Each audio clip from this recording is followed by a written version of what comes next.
Welcome to the channel. This is your host from Apex Reaction. If this is your first time joining the channel, please consider subscribing. If you already did, that means a lot to me. In today's video, I'm just going to go over the race weekend. I'm just going to give you my breakdown analysis and share some of the highlights, obviously in pictures.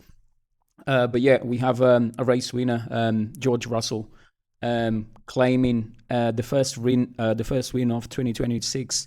I mean, if there's any doubts over who's the main title contender for this season, I think those doubts clearly evaporated. I mean, it wasn't just a dominance from Mercedes, but they completely dominated qualifying and the race as well. I mean, if you compare the gap between the first two versus what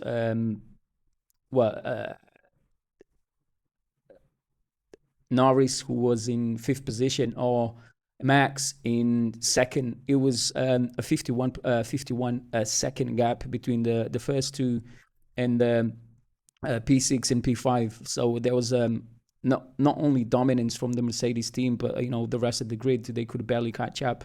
In fact, all the way to P7, all the way from P7 all the way to P17, every single driver was lapped. And that just clearly shows the dominance or the rocket ship that the Mercedes have built. I think the Mercedes, that they have a strong package. They actually have the supreme package overall. It's not just a power unit.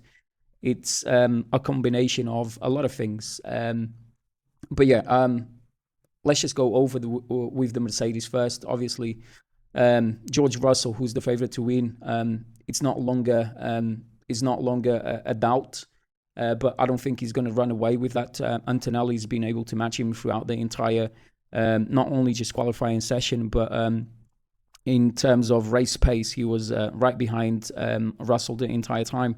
In fact, I think Antonelli for me was the driver of the weekend, with the exception of Max, obviously, because Antonelli had a massive crash in Q3, and he essentially had less than an hour. Not him, but the engineers had less than an hour to fix the car, and he did that. And it wasn't the fact that he had a massive accident. It was the fact that that could have affected him psychologically, and the fact that the engineers were able to get the car ready for qualifying for Q3, and he managed to qualify all the way to get the car ready for Q1, and he managed to qualify all the way to Q3 and secure position in P2. It was amazing. It was amazing. It was like a Johnny Wick scene where he has a massive crash and he comes out of the car unscratched, unbothered, and ready for the next one. And that's why for him he stood out as the main driver for the weekend. Finishing P2. Obviously he had a terrible start. If it wasn't for that, he would probably have a civil war with Russell throughout the entire race. He lost a couple positions. He was all the way to P7, if I recall correctly.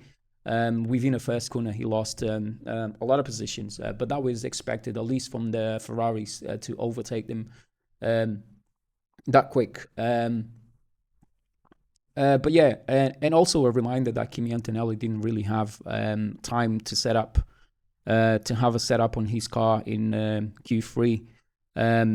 So if they had the time, if the engineers had time to configure the car correctly for the qualifying, he would probably stall pole position from George Russell. I'm not trying to take away all this credit.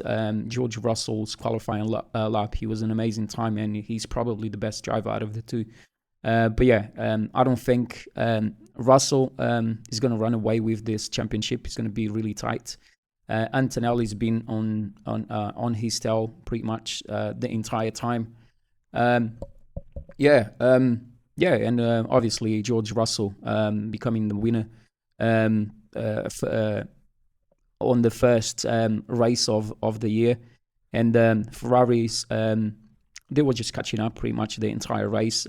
They didn't for the initial 20 laps or so, there was a pretty interesting fight between Russell and Leclerc, and that was interesting to see. Even Hamilton for a second was in a fight as well. But yeah, there was a lot of overlaps in general, which was entertaining. The other aspect was that the drivers were claiming a bit, the racing being artificial because of the energy deployment mechanism or a strategy that it's now introduced in Formula One, but that will play a key part throughout the entire season. But yeah, completely dominance weekend from the Mercedes. Yeah, and these are actually the images of the crash from Antonelli's in FP3. The car was absolutely wrecked. I honestly don't know how the engineers managed to fix a car within less than an hour, and not only to fix the car, but they were able to pretty much have it ready for him to have a good qualifying session and qualify all the way to P2, as I previously mentioned. Yeah, driver of the week for me personally. Obviously, Max got the title, the driver of the week, throughout from the other outlet medias. I think it's fair, but I just think it's the psychological battle that Kimi Antonelli had to fight based on the crash that he had. He did amazing. And yeah, Toto Wolff, he must be one of the happiest men on the grid so far. I mean, the face that the cameras were able to catch him after he won the race was just like, I told you. There's no competition coming from anyone else. You guys can try and fight. That's the least you can do. But this is one of the reasons why Toto is so defensive in regards to the racing compression that the Mercedes were able to find, loophole they were able to find. And rightly so. I mean, the regulations were broadcasted to every single team. And if you find loopholes within a system, you're allowed to exploit them as much as you can. But yeah, I think Mercedes have been doing an amazing job, and a lot of the discussion that we Formula One fans have been having lately is being focused too much on the power unit and nothing else. But there's more to that. Obviously, I'll make a video trying to give you a full breakdown, because it's not just a power unit, because there's other teams, there's Mercedes customers who also have identical power units, and they're not able to get the same performance as Mercedes. So obviously Mercedes has something else that the other teams are not able to extract from the power unit. But I'll make a separate video talking about that. Yeah, so the Ferraris, I think they look strong. I think it's an appropriate, it's a very appropriate word to use here. Consider that the performance that they had in the last years, they haven't really been very competitive. We get the sentiment from the drivers now that the car looks reliable, looks strong, and obviously they have an extra boot effect within the cars that allows them to overtake cars when the race starts with minimum effort. And yeah, so they look strong throughout I would say the race, not necessarily the qualifying. They were off pace, to be honest. I don't know if there was something wrong with the setup, but they seem to be struggle a bit.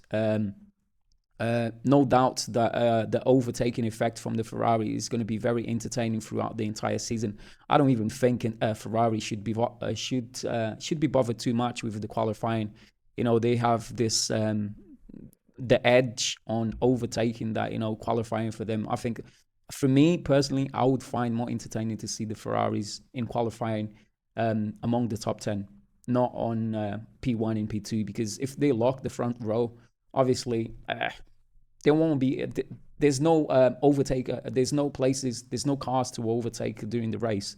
So I just think for the sake of entertainment, let's just hope Ferrari they qualify in the mid pack, so we can see the overtakes, the amazing overtakes throughout the rest of the season. Lewis looked very strong, but after the initial great start of the race, he failed pretty much to overtake anyone. He was just having his own race. He was in a mix for the first 10 laps, fighting with Leclerc and obviously George Russell. At the end of the race, he was actually one of the best drivers, one of the fastest drivers from the Ferraris. He was within half a second, almost overtaking Leclerc.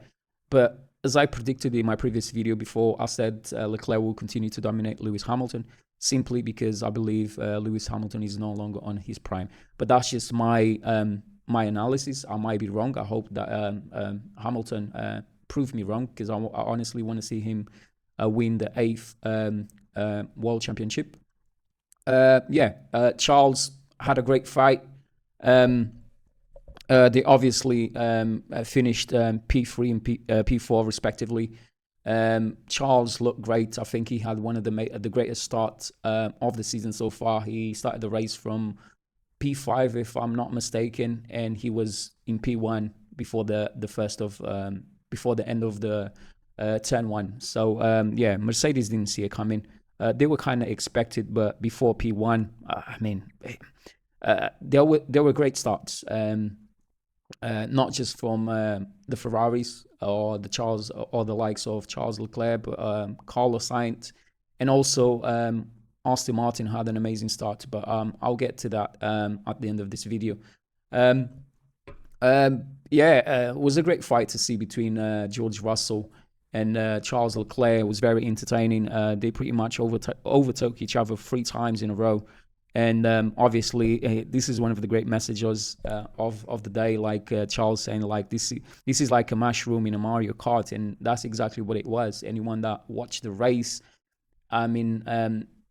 there's no effort coming from the McLarens to overtake these cars. It's too easy. It's too easy. Like I said, it will become less entertainment if they lock the front row in qualifying. Because this is what we want to see. We want to see plenty of overtakes during the race. And there was another thing, obviously, the controversial pit strategy that the Ferrari, for somehow, Fred Vasseur doesn't seem to think they've made a mistake. They were kind of expecting for a safety car to come in, but they eventually didn't come. They had a virtual safety car and on the second attempt where the virtual safety car was deployed, they wanted to pit one of the drivers. And unfortunately, because there was a Cadillac that was blocking the pit lane, they were not able to pit any of the drivers. But we don't know. We honestly don't know if this would have made a difference for the Ferraris to be to fight for a better position, to be in P2 or P1. We honestly don't know. But we know for certain that the Mercedes were roughly driving on the hards for 42 laps, and both Ferrari drivers, they had a similar, they were on the same set of tires, or at least I think they were on the same set of tires, on the fresher tires, but they were not able to catch up. So it seems like the Ferraris didn't have the pace regardless. Did they make a mistake? We honestly don't know, but the consensus among Formula One fans is that they at least should have pitted one of the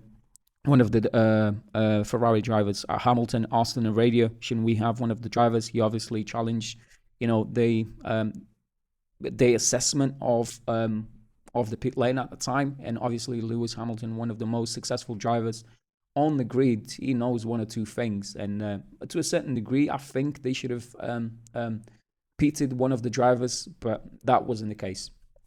I think the highlight of the weekend possibly was Oscar Piastri. Obviously, is one of my favorite drivers, if not the favorite drivers on the grid. Unfortunately, he was not able to compete because he crashed on an initial lap, not even on a formation lap. According to him, he had 100 kilowatts of power more than he had in qualifying, and that's the justification that he used why he crashed. Maybe he didn't have a sense of the power of the car going into turn 4, I believe.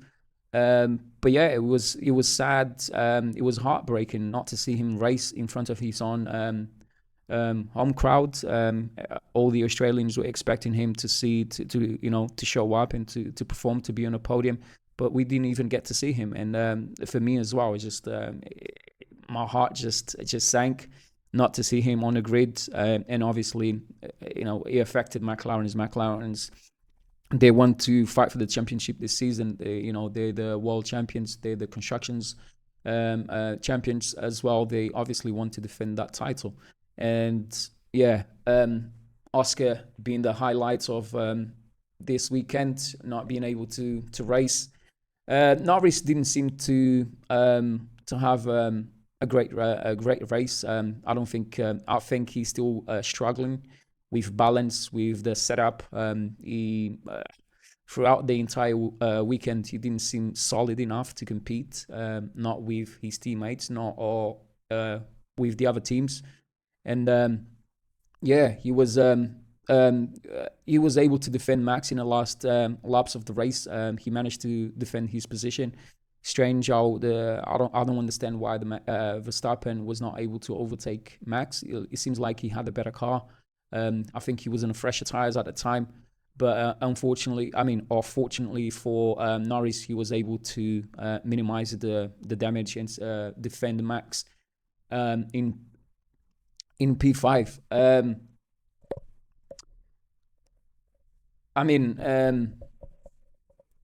The Audis obviously. I think the Audis continue to impress a lot of people across the globe or in general. I think most Formula One fans are excited to see Audi, a new manufacturer on the grid, and obviously they secured the first points in the Formula One season. They had a lot of reliability issues in qualifying. Obviously, Bortoleto was able to qualify into Q3, but he was not able to compete in Q3 because he had reliability issues. And during the race, his teammate Hulkenberg also suffered the same fate, so he was not able to race. I think he didn't even start on the grid. That's how bad it was for bad and good. Obviously there's good and bad for the Audis. The reliability issues.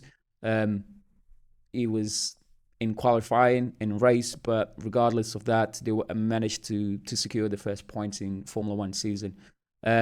I think Audi, they seem like they have the pace and they could be leading the middle field pack this season. I honestly believe that. In terms of pace, not pace, but skill, and do they have the best drivers on the grid? Absolutely not. Do they have a competitive duel between the two? I'm not so sure. But Bortoleto as a young driver would possibly be collecting points week in, week out this season. Let's hope. So Audi overall, they seem solid. Collecting their first points. I think it's a massive win for them. But fundamentally, they are doing better than most people expected from them. I didn't even think they would be able to complete all of the laps and be competitive with the rest of the middle pack, at least. But they surprised me. Moving on to, I don't know, who do we have next? Honestly, ideally, I would like to leave the Aston Martins for last. But Aston Martin, I think there was positives coming from Aston Martin this weekend. They were not expecting to complete the cars, to complete the race. There was higher expectations that they could only complete 25 laps. Obviously, Stroll was managed to do more than that. He completed, I don't know, was it close to 50 laps or 49 laps? 43, I believe. Yeah, it was 43 laps.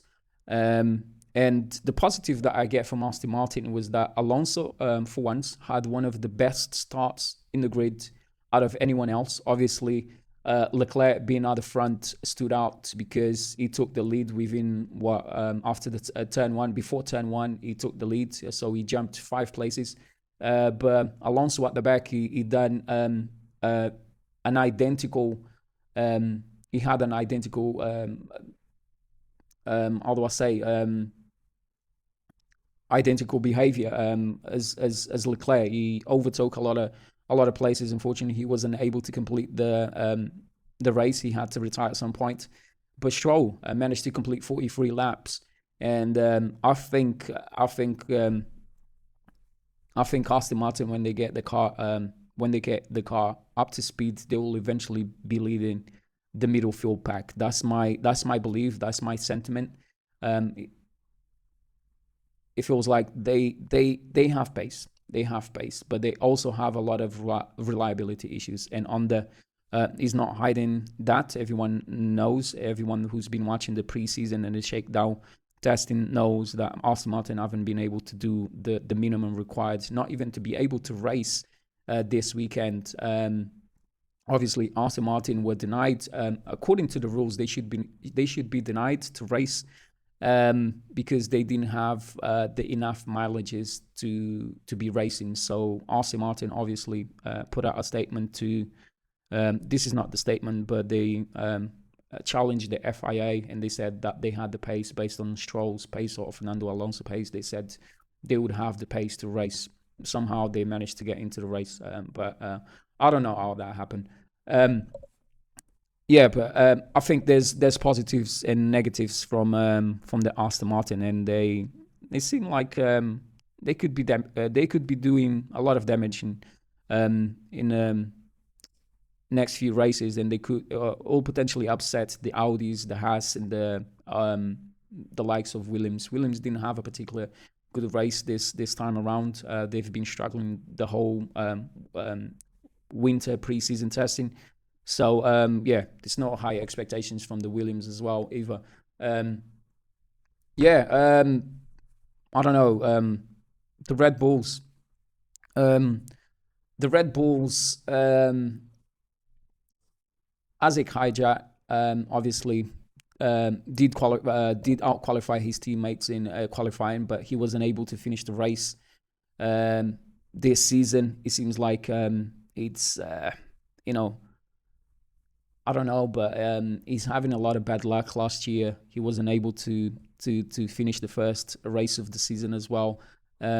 It seems like a deja vu again. He obviously did amazing, and it seems like he looks very competitive, and it seems like the Red Bulls have finally found a driver who's able to match, or at least be able to grab the points that the Red Bulls are so desperately for to compete for the Construction Championship. So yeah, he looked very solid. He also had a good start, overtaking one of the Mercedes. Antonelli had a miserable start, by the way. He lost a lot of places, but he was able to get those places back by finish in P2. Obviously, forgot to mention that small detail. But yeah, the Red Bulls obviously also had Max started from the pit lane.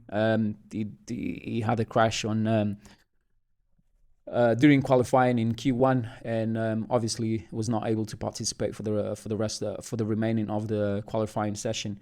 But yeah, he was the driver that overtook most places, jumping 14 positions, and obviously he had the fastest lap out of the race.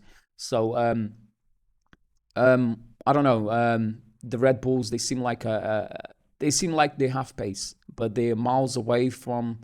I think I just contradicted myself. They looked solid compared to the Ferraris, the McLarens, but in terms of competing with the Mercedes, I think they off the pace, and being almost a minute behind, the Red Bulls and the McLarens, they have a lot of work to do. But yeah, I think that's what's they expected initially when people starting to predict who are the top 4 teams, and it seems like it's exactly in that order. We have the Mercedes, we have the Ferraris in P2, then the McLarens in P3, and obviously the Red Bulls in P4. It's also worth mentioning that Hajar had to retire because there was a power unit failure with the power with one of the with the power unit that is essentially developed by the Red Bull powertrains. The Racing Bulls didn't face any reliability issues throughout the race. Maybe it was just a one-off, but the positive from the Red Bulls and the racing teams in the Racing Bulls is that the power unit, it's been developed in-house by the Red Bulls, and is obviously the first time that they're using this type of power unit in Formula One. So that's credit that we need to give to the Red Bulls. Paris, the Cadillacs. I'm not going in any particular order, by the way. I lost track of all the teams that I've mentioned. But yeah, the Cadillacs. I had a prediction before the race that the Cadillacs in the cars from Aston Martin wouldn't qualify at the end of the race. Obviously, the Paris surprised me. One of the cars surprised me was on the grid until the end of the race. But what I would say is that they're miles away from the rest of the grid. They were 3 laps behind when the drivers Russell crossed the finish line. The Cadillacs were 3 laps behind, and Stroll was 15 minutes behind. That is a massive gap. Obviously, all the positions from P7 to P17, every single car was lapped, and this is where the competitive disparity exists. And how long are we going to continue to witness this disparity? It's we don't know, but a lot of the teams they understand that they are lacking in terms of pace. The sandbagging is no longer there anymore. The true power and the true dominance of the Mercedes have been displayed this week. So I think most teams they need to get back to work ASAP. But yeah, the Cadillacs, the positives. Where do I get the positives from Cadillac? I honestly don't know. They kept losing body parts on a track again, as they did in qualifying. I guess they finished above Aston Martin, but that was kind of expected if you consider the amount of issues that Aston Martin have been having throughout the entire season. I don't know. Maybe I need to go back to the highlights and watch it a bit more, but I can't add any more positives to the Cadillac weekend. Except the fact that I've already mentioned that well done for them coming into Formula One. But yeah, Paris, obviously he doesn't agree. He doesn't like the new Formula One changes. He doesn't. He obviously drove in Formula One before, and he knows what it's like to drive a Formula One car. And it feels like driving a Formula E car nowadays. This is the sentiment among drivers on the grid right now.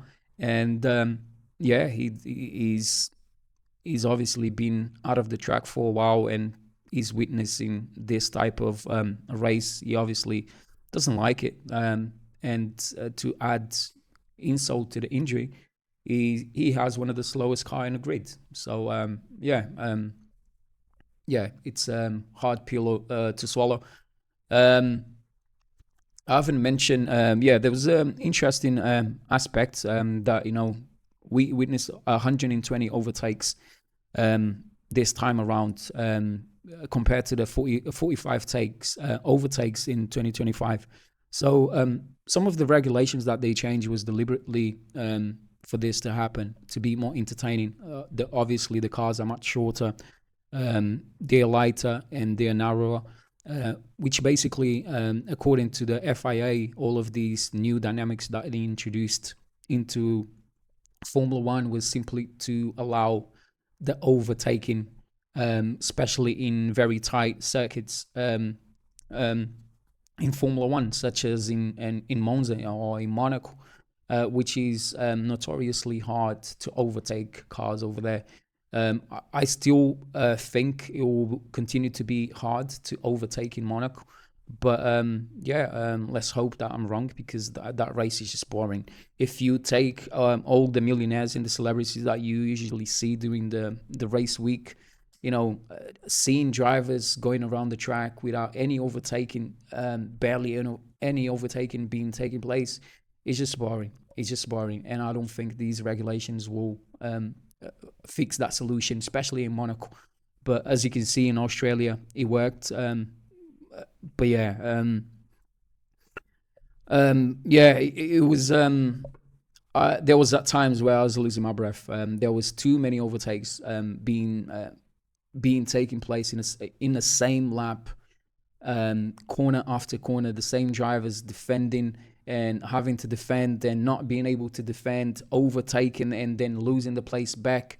Especially with the likes of Leclerc and Russell, it happened so often. It was mesmerizing to watch. I'm not complaining by any means, but um, yeah, it's one of those situations. You have so much extra energy to deploy, but you know, it comes.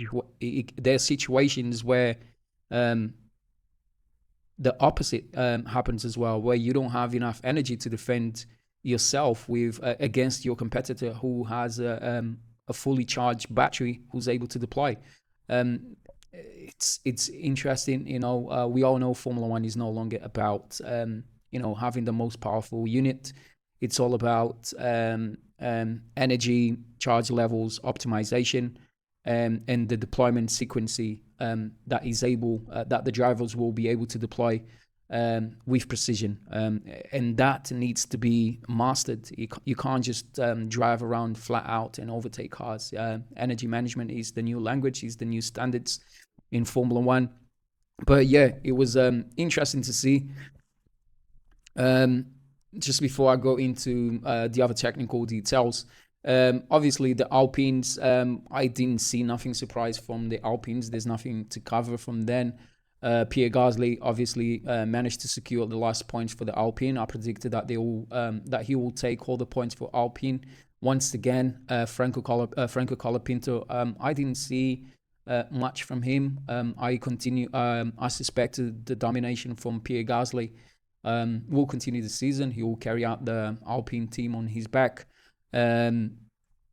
Yeah, there was an interesting thing from Colapinto. He was able to react very quickly. He avoided one of the a massive collision on a race, and I think that was the highlight from that I saw from him.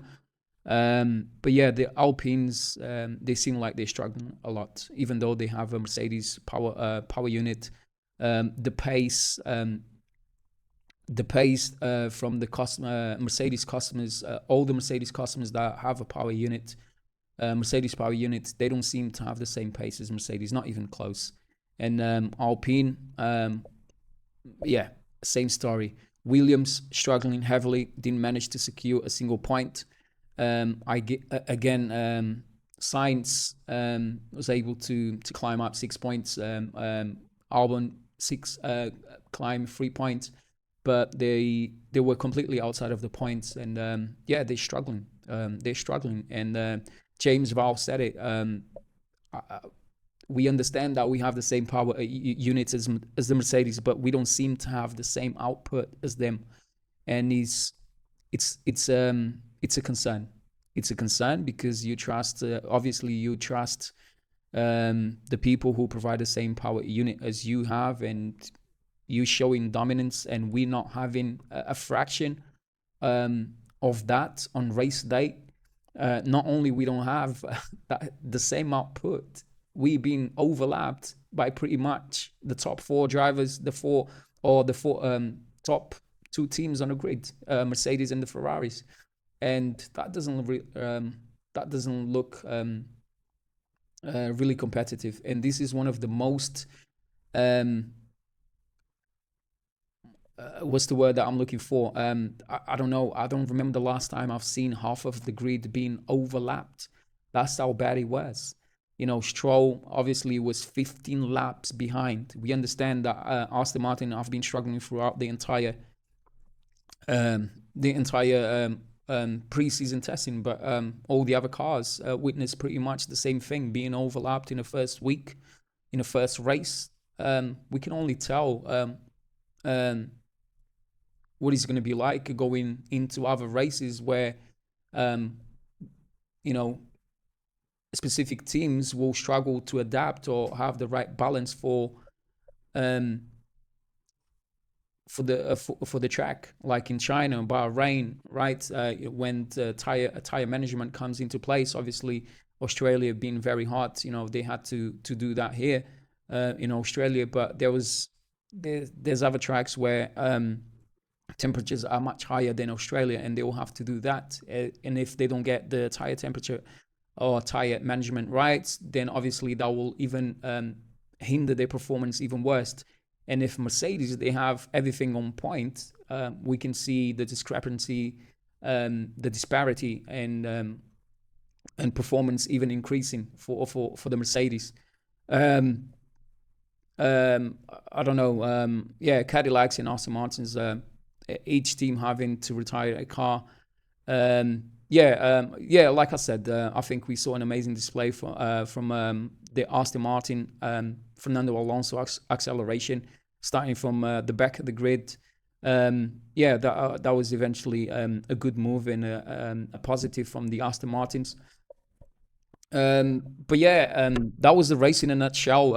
A lot of drama, a lot of things happen, and I can't wait to see the next race. Let's just hope the Ferraris, the McLarens, and the Red Bull will be able to catch up. Will increase the performance because the discrepancy is extremely high. 54 seconds or almost a minute behind the top two leaders.